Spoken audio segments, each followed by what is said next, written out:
RBSC education academy में आप सभी का स्वागत है। आज हम पढ़ेंगे महावीर प्रसाद द्विवेदी द्वारा रचित स्त्री शिक्षा के विरोधी कुतर्कों का खंडन। तो सर्वप्रथम हम लेखक परिचय पढ़ते हैं। देखिए, महावीर प्रसाद द्विवेदी का जन्म उत्तर प्रदेश के रायबरेली जिले के दौलतपुर गांव में सन 1864 में हुआ। अपने परिवार की आर्थिक स्थिति अच्छी न होने के कारण उन्होंने स्कूली शिक्षा तक पढ़ाई की। इसके पश्चात उन्हें रेलवे में नौकरी मिल गई। कुछ समय बाद उस नौकरी से इस्तीफा देकर सन 1903 में प्रसिद्ध हिंदी मासिक पत्रिका सरस्वती का संपादन आरंभ किया और सन 1920 तक उसके संपादन से जुड़े रहे। मृत्यु सन 1938 में उनका निधन हो गया।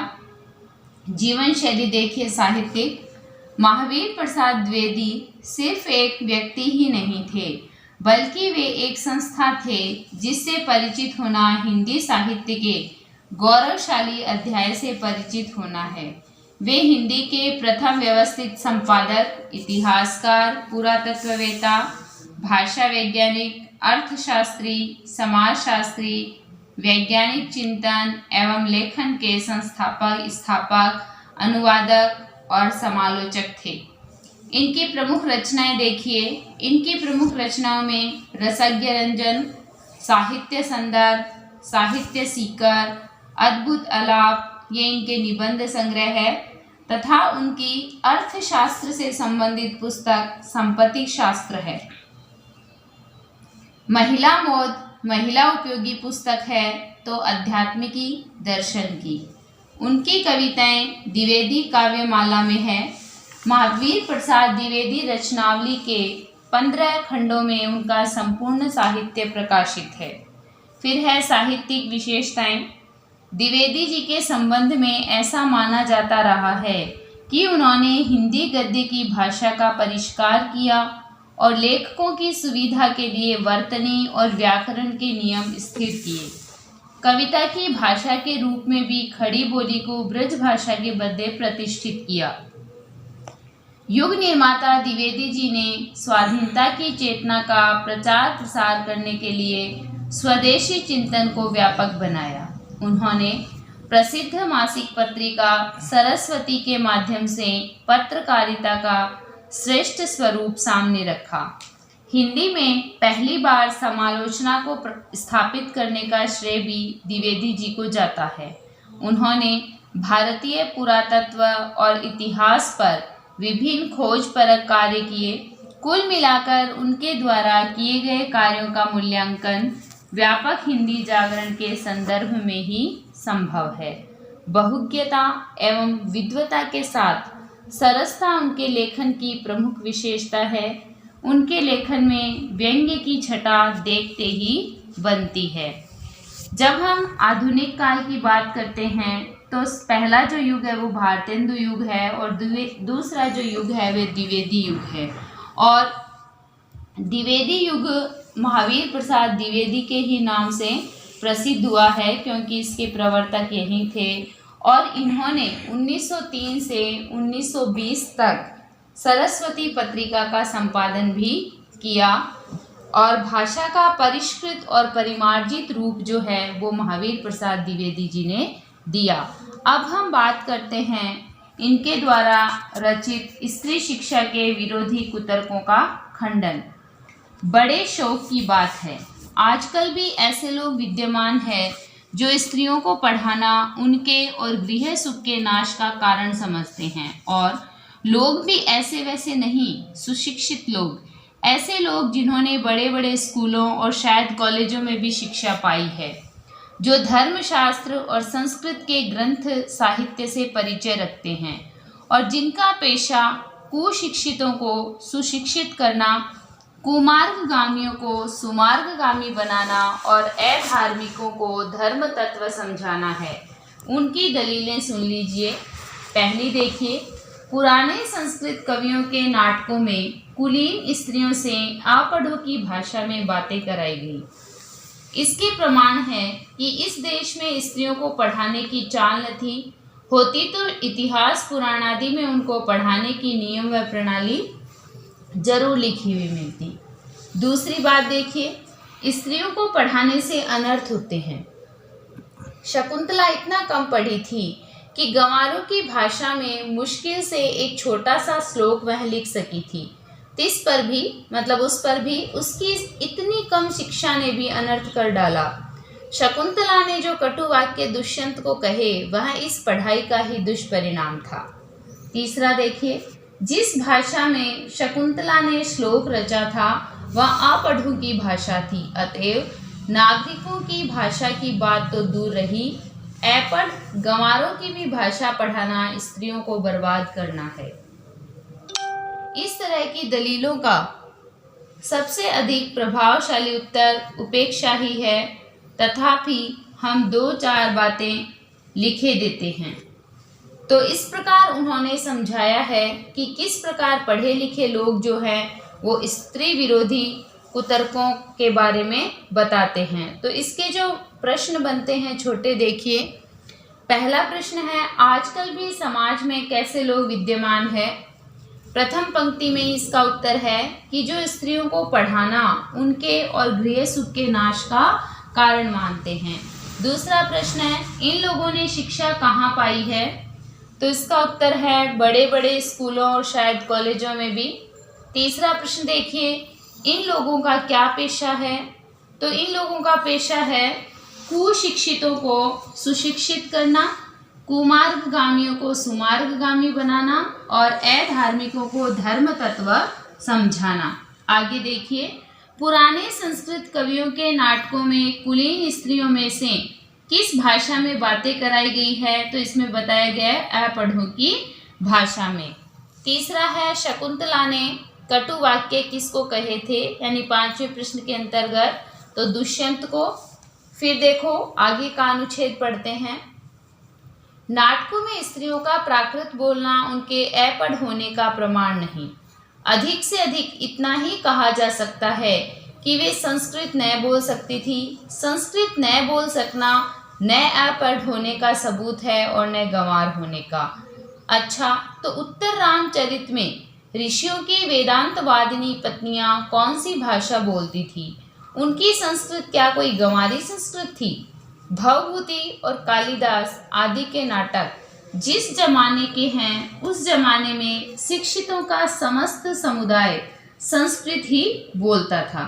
इसका प्रमाण पहले कोई दे ले तब प्राकृत बोलने वाली स्त्रियों को अपढ़ बताने का साहस करे। इसका क्या सबूत है कि उस जमाने में बोलचाल की भाषा प्राकृत न थी। सबूत तो प्राकृत के चलन के ही मिलते हैं। प्राकृत यदि उस समय की प्रचलित भाषा न होती तो बौद्धों तथा जैनों के हजारों ग्रंथ उसमें क्यों लिखे जाते और भगवान शाक्य मुनि तथा उनके चेले प्राकृत ही में क्यों धर्मोपदेश देते।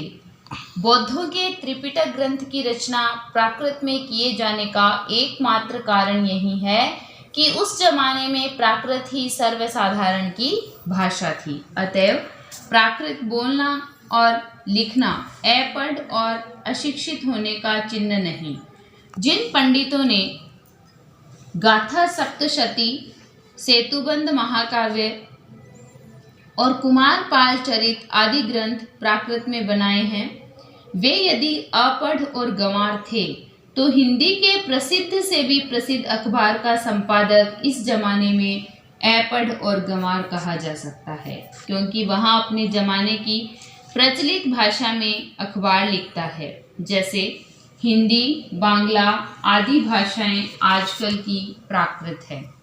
शोरसेनी, मागधी, महाराष्ट्री और पाली आदि भाषाएं उस जमाने की थी।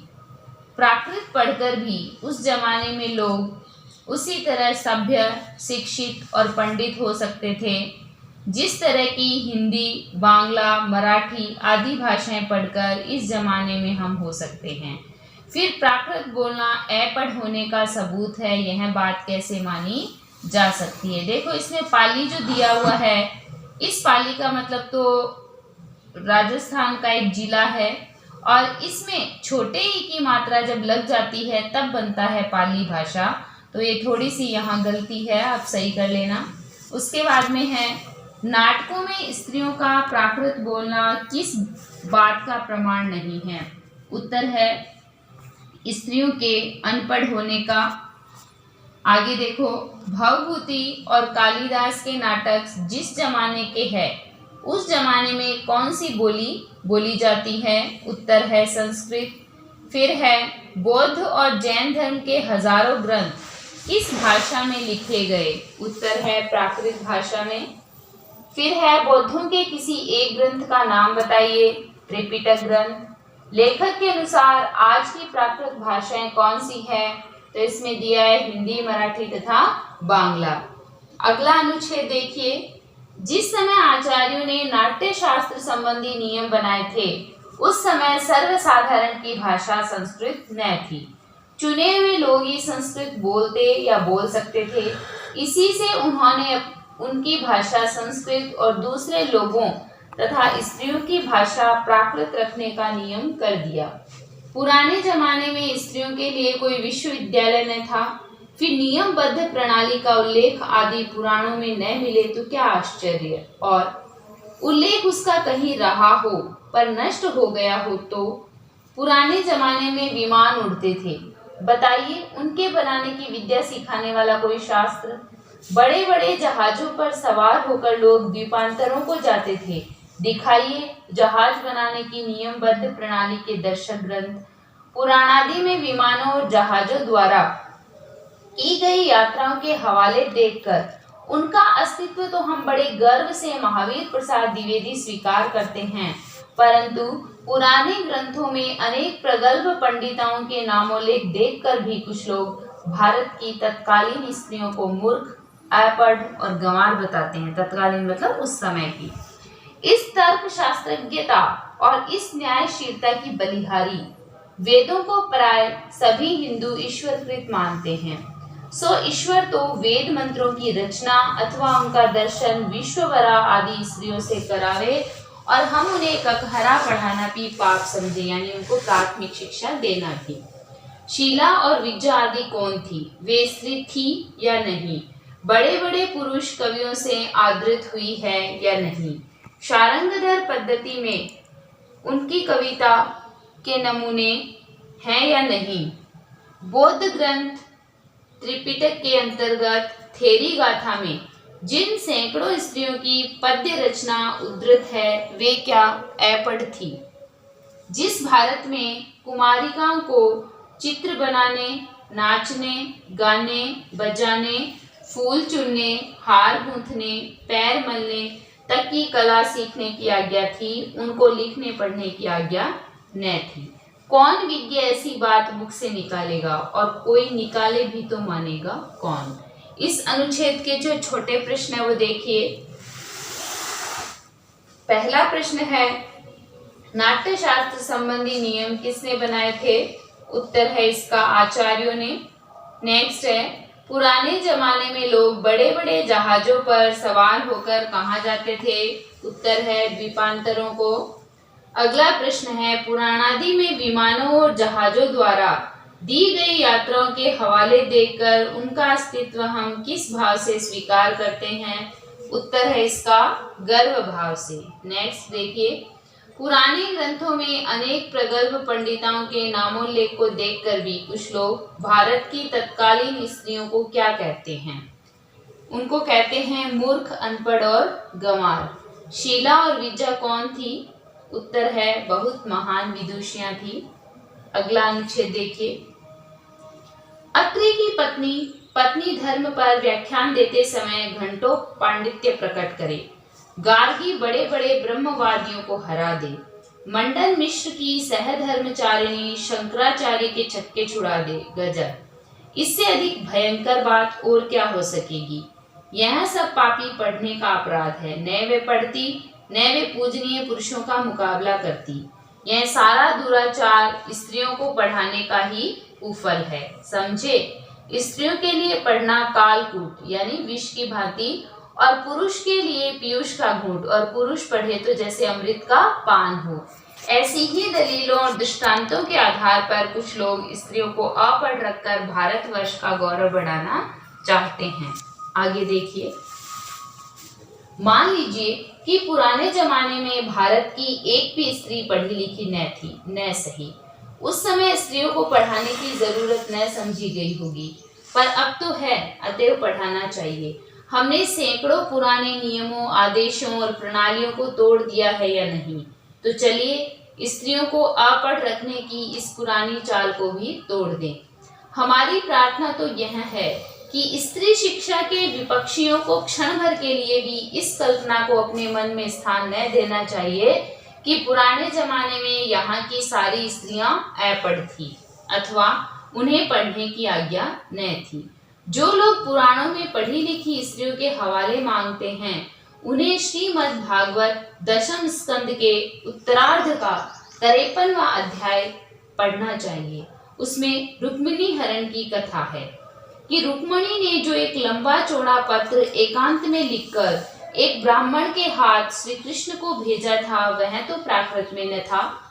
उसके प्राकृत में होने का उल्लेख भागवत में तो नहीं। उसमें रुक्मिणी ने जो पांडित्य दिखाया है वह उसके अपढ़ और अल्पज्ञ होने अथवा गंवारपन का सूचक नहीं। पुराने ढंग के पक्के सनातन धर्मावलंबियों की दृष्टि में तो नाटकों की अपेक्षा भागवत का महत्व बहुत ही अधिक होना चाहिए। इस दशा में यदि उनमें से कोई यह कहे कि सभी प्राककालीन स्त्रियां अनपढ़ होती थी, तो उसकी बात पर विश्वास करने की जरूरत नहीं। भागवत की बात यदि पुराणकार या कवि की कल्पना मानी जाए, तो नाटकों की बात उससे भी गई बीती समझी जानी चाहिए। प्रश्न देखिए, अत्रि की पत्नी के किस विषय पर व्याख्यान देते समय घंटों अपना पांडित्य प्रकट किया था? उत्तर है पत्नी धर्म पर। फिर है मंडन मिश्र की पत्नी ने किसके छक्के छुड़ा दिए थे? उत्तर है शंकराचार्य के। नेक्स्ट, स्त्री शिक्षा के विरोधी स्त्रियों के लिए पढ़ने को किसके समान मानते हैं? उत्तर है कालकूट के समान। नेक्स्ट, लेखक ने किस चलन को समाप्त करने की बात कही है?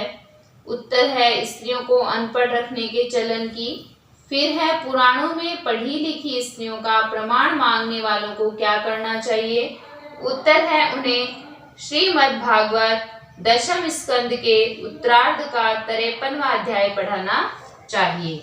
नेक्स्ट है, स्त्रियों का किया हुआ अनर्थ यदि पढ़ाने का ही परिणाम है, अनुच्छेद में देखिए, तो पुरुषों का किया हुआ अनर्थ भी उनकी विद्या और शिक्षा ही का परिणाम समझना चाहिए। बम के गोले फेंकना, नर हत्या करना, डाके डालना, चोरियां करना, घूस लेना, ये सब यदि पढ़ने लिखने का ही परिणाम हो, तो सारे कॉलेज, स्कूल और पाठशालाएं बंद हो जानी चाहिए। परंतु विक्षिप्तों, बात व्यथितों और ग्रहग्रस्तों के सिवा ऐसी दलीलें पेश करने वाले बहुत ही कम मिलेंगे। शकुंतला ने दुष्यंत को कटुवाक्य कहकर कौन सी अस्वाभाविकता दिखाई? क्या वह यह कहती कि आर्यपुत्र शाबाश, बड़ा अच्छा काम किया जो मेरे साथ गंधर्व विवाह करके मुकर गए। नीति, न्याय, सदाचार और धर्म की आप प्रत्यक्ष मूर्ति हैं। पत्नी पर घोर से घोर अत्याचार करके जो उससे ऐसी आशा रखते हैं, वे मनुष्य स्वभाव का किंचित भी ज्ञान नहीं रखते। सीता से अधिक साध्वी स्त्री नहीं सुनी गई। जिस कवि ने शकुंतला नाटक में अपमानित हुई शकुंतला से दुष्यंत के विषय में दुर्वाक्य कहा है, उसी ने परित्यक्त होने पर सीता से रामचंद्र के विषय में क्या कहा या सुनिए। वाच्यस्तवया मद्वचनात् स राजा वद्मो विशुद्धामति यत् समक्षम माम लोकवाद श्रवणादहासिः श्रुत्रस्य तत्किवं सदृशं कुलस्य। कि लक्ष्मण, जरा उस राजा से कह देना कि मैंने तो तुम्हारी आंख के सामने ही आग में कूदकर अपनी विशुद्धता साबित कर दी थी। जिस पर भी लोगों के मुख से निकला मिथ्यावाद सुनकर ही तुमने मुझे छोड़ दिया। क्या यह बात तुम्हारे कुल के अनुरूप है, अथवा क्या यह तुम्हारी विद्वता या महता को शोभा देने वाली है? ऐसा सीता ने लक्ष्मण को कहा। इस अनुच्छेद के छोटे प्रश्न देखिए। कुतर्कवादी लोगों का क्या मानना है? उनका मानना है कि स्त्रियों का किया हुआ अनर्थ उन्हें पढ़ाने का परिणाम है। फिर देखिए पुरुषों की पढ़ाई का परिणाम क्या है। बम फेंकना, नरहत्या करना, चोरी करना, घूस लेना आदि। नेक्स्ट, यदि सभी अनर्थ पढ़ने लिखने का ही परिणाम हो तो क्या बंद कर देना चाहिए? उत्तर है सभी कॉलेज, स्कूल और पाठशालाएं। नेक्स्ट, शकुंतला कौन थी? शकुंतला राजा दुष्यंत की पत्नी थी। नेक्स्ट, कैसे लोग मनुष्य स्वभाव का किंचित भी ज्ञान नहीं रखते? उत्तर है इसका ऐसे लोग जो पत्नी पर घोर अत्याचार करके पत्नी से ऐसी आशा रखते हैं कि शकुंतला की तरह कटु वाक्य न कहकर उनके अत्याचार के बाद भी उनकी सराहना करे। आगे देखिए, सीता का यह संदेश कटु नहीं तो क्या मीठा है। राजा मात्र कहकर उनके पास अपना संदेशा भेजा। यह उक्ति न किसी गंवार स्त्री की किंतु महाब्रह्म ज्ञानी राजा जनक की लड़की और मनवादी महर्षियों के धर्म शास्त्रों का ज्ञान रखने वाली रानी की थी। नृपस्य वर्णाश्रम पालनम यत स एव धर्मो मनुना प्रणीतः। इसमें कहा है कि सीता की धर्म शास्त्रज्ञता का यह प्रमाण वहीं आगे चलकर कुछ ही दूर पर कवि ने दिया है। सीता परित्याग के कारण वाल्मीकि के समान शांत, नीतिज्ञ और क्षमाशील तपस्वी तक ने अस्तेव मन्यु भरताग्रज में कहकर रामचंद्र पर क्रोध प्रकट किया है। अतएव शकुंतला की तरह अपने परित्याग को अन्याय समझने वाली सीता का रामचंद्र के विषय में कटुवाक्य कहना सर्वथा स्वाभाविक है। न यह पढ़ने लिखने का परिणाम है, न गंवारपन का, न अकुलीनता का। पढ़ने लिखने में स्वयं कोई बात ऐसी नहीं जिससे अनर्थ हो सके। अनर्थ का बीज उसमें हरगिज नहीं। अनर्थ पुरुषों से भी होते हैं, अनपढ़ों और पढ़े लिखे दोनों से। अनर्थ दुराचार और पापाचार के कारण और ही होते हैं और वे व्यक्ति विशेष का चाल चलन देखकर जाने भी जा सकते हैं। अतएव स्त्रियों को अवश्य पढ़ाना चाहिए। छोटे प्रश्न देखिए, सीता का संदेश लेखक को कटु क्यों लगा? उत्तर है राम के प्रति केवल राजा मात्र कहने के कारण। सीता के पिता का क्या नाम था? राजा जनक। सीता की धर्म शास्त्रज्ञता का यह प्रमाण और किस कवि ने दिया? वाल्मीकि ने। अनर्थ का बीज किस में हरगिज नहीं होता? उत्तर है पढ़ने लिखने में। नेक्स्ट, अनर्थ दुराचार और पापाचार के कारणों को क्या देखकर जाना जा सकता है? उत्तर है व्यक्ति विशेष का चाल चलन देखकर। आगे देखिए, जो लोग यह कहते हैं कि पुराने जमाने में यह स्त्रियां न पढ़ती थी, वे या तो इतिहास से अभिज्ञता नहीं रखते या जानबूझकर लोगों को धोखा देते हैं। समाज की दृष्टि में ऐसे लोग दंडनीय है, क्योंकि स्त्रियों को निरक्षर रखने का उपदेश देना समाज का अपकार और अपराध करना है, समाज की उन्नति में बाधा डालना है। शिक्षा बहुत व्यापक शब्द है, उसमें सीखने योग्य अनेक विषयों का समावेश हो सकता है। पढ़ना लिखना भी उसी के अंतर्गत है। इस देश की वर्तमान शिक्षा प्रणाली अच्छी नहीं। इस कारण यदि कोई स्त्रियों को पढ़ाना अनर्थकारी समझे तो उसे उस प्रणाली का संशोधन करना या कराना चाहिए। खुद पढ़ने लिखने को दोष न देना चाहिए। लड़कों ही की शिक्षा प्रणाली कौन सी बड़ी अच्छी है? प्रणाली बुरी होने के कारण क्या किसी ने यह राय दी कि सारे स्कूल और कॉलेज बंद कर दिए जाएं? आप खुशी से लड़कियों और स्त्रियों की शिक्षा की प्रणाली का संशोधन कीजिए, उसमें सुधार कीजिए। उन्हें क्या पढ़ाना चाहिए, कितना पढ़ाना चाहिए, किस तरह की शिक्षा देनी चाहिए और कहाँ पर देनी चाहिए, घर में या स्कूल में, इन बातों पर बहस कीजिए, विचार कीजिए, जी में आए सो कीजिए। पर परमेश्वर के लिए यह न कहिए कि स्वयं पढ़ने लिखने में कोई दोष है, वह अनर्थकर है, वह अभिमान का उत्पादक है, वह गृह सुख का नाश करने वाला है। ऐसा कहना सोलो आने मिथ्या है। यानी लेखक ने कहा है कि जो लोग ऐसी बातें करते हैं वो बिल्कुल ही गलत है और झूठी है। ऐसा हमें नहीं करना चाहिए। इसके छोटे प्रश्न देखिए, स्त्रियों को निरक्षर रखने का उपदेश देना किसके समान है? उत्तर है समाज का अपकार और अपराध करने के। शिक्षा कैसा शब्द है? व्यापक शब्द है। शिक्षा प्रणाली के बारे में लेखक की क्या राय है? उत्तर है पढ़ने लिखने को दोष देना उचित नहीं। नेक्स्ट, शिक्षा प्रणाली बुरी होने का अर्थ क्या है?